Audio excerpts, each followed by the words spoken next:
Good morning dear friends, मैं doctor Mahendra Saran. स्वागत है आपका हमारा YouTube channel English literature academy में। डियर स्टूडेंट, आज हम इस वीडियो में डिस्कस करने जा रहे हैं रेफरेंस कॉन्टेक्स्ट किस तरह से किया जाता है, उसके क्या तरीके होते हैं।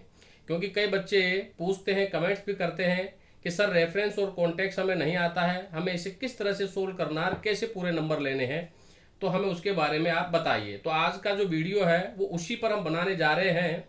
चूंकि अब 2021 के यूनिवर्सिटी के एग्जाम शुरू होने वाले हैं, तो आप ये जरूर ध्यान रखें कि हमारे इंग्लिश में चाहे वो फर्स्ट पेपर हो चाहे सेकंड पेपर हो, रेफरेंस कॉन्टेक्स्ट से लेकर के पहला प्रश्न पूछा जाता है। तो मैंने यहाँ हेडिंग लिखी है, what are the points of reference to context. कई बच्चे क्या है उसे 2 या 3 पॉइंट में सोल्व आउट करके आ जाते हैं और पूरी तरह से एक्सप्लेन नहीं कर पाते हैं। मैं आज तुम्हें बताऊंगा कि किन पॉइंटों में तुम्हें इसे करना है ताकि तुम्हें पूरे इसमें 5 के 5 नंबर मिल सके।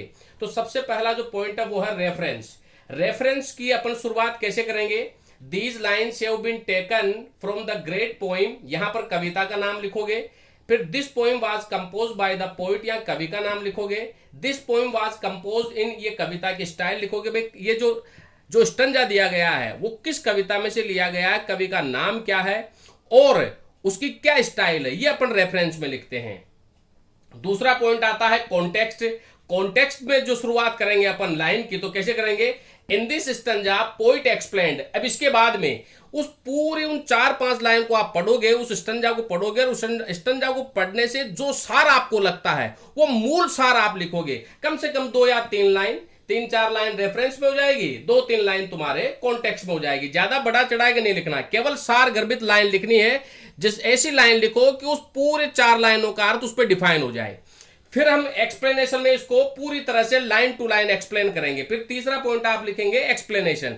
अब इस व्याख्या करते समय आप ये जरूर ध्यान रखें कि पोएम की जो लाइन दी गई है उसके लाइन टू लाइन आप व्याख्या कीजिए। कम से कम 30 से 40 वर्ड्स में आपको उसकी एक्सप्लेनेशन करनी है। लेकिन ये ध्यान रहे कि आप व्याख्या में दिए गए जो वर्ड मीनिंग है उनका रिपीटेशन एक्सप्लेनेशन में नहीं करोगे। आप अपने आधार पर वर्ड मीनिंग चूज करोगे और बिल्कुल डिफरेंट तरीके से उसे लिखोगे। आप इस तरह से सरल भाषा में उसे लिखिए कि जो बात वो उस स्टंजा में कहना चाह रहा है वो आप उसे आसानी से समझा सको। फिर आता है डिफिकल्ट वर्ड्स, चौथा पॉइंट।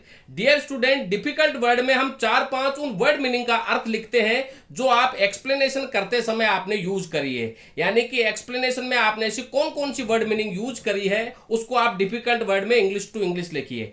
इससे ये निर्देश जाएगा एग्जामिनर को कि आप एग्जामिनर को ये निर्देश दे रहे हो कि आप हमारी जो एक्सप्लेनेशन की गई है उसे इन डिफिकल्ट वर्ड के माध्यम से समझ सकते हैं। तो एग्जामिनर को लगेगा कि विद्यार्थी ने बहुत अच्छे तरीके से और गंभीर तरीके से इसे किया है, तो आपको नंबरों में इजाफा होगा। और 5वां पॉइंट जो क्रिटिकल कमेंट है, ये सबसे मेन है। याद रखिएगा, आप उस संज्ञा को ध्यान से पढ़ोगे।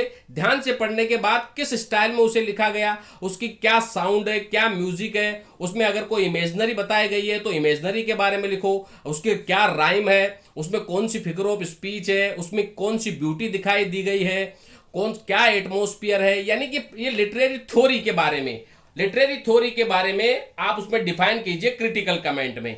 तो क्रिटिकल कमेंट ये बहुत कम विद्यार्थियों को आता है। जो बालक सीरीज से अध्ययन करते हैं उन्हें इन चीजों की बारीक नॉलेज नहीं हो पाती, लेकिन जो बच्चे किताबों से अध्ययन करते हैं उन्हें लिटरेरी थ्योरी का पता रहता है। तो लिटरेरी थ्योरी लिखने से एक एग्जामिनर को दिशा निर्देश जाता है कि विद्यार्थी जो है इन चीजों के बारे में जानता है और इन चीजों के प्रति गंभीर है। तो मेरा मानना यह है कि अगर इस तरीके से इन 5 पॉइंटों में अगर आप एक्सप्लेनेशन करोगे तो आपको अच्छी मार्किंग होगी। तो आप इसी तरह से अपनी एक्सप्लेनेशन कीजिए। आशा करता हूं कि वीडियो आपको पसंद आएगा। आप इसे लाइक और सब्सक्राइब जरूर करें। Thank you very much.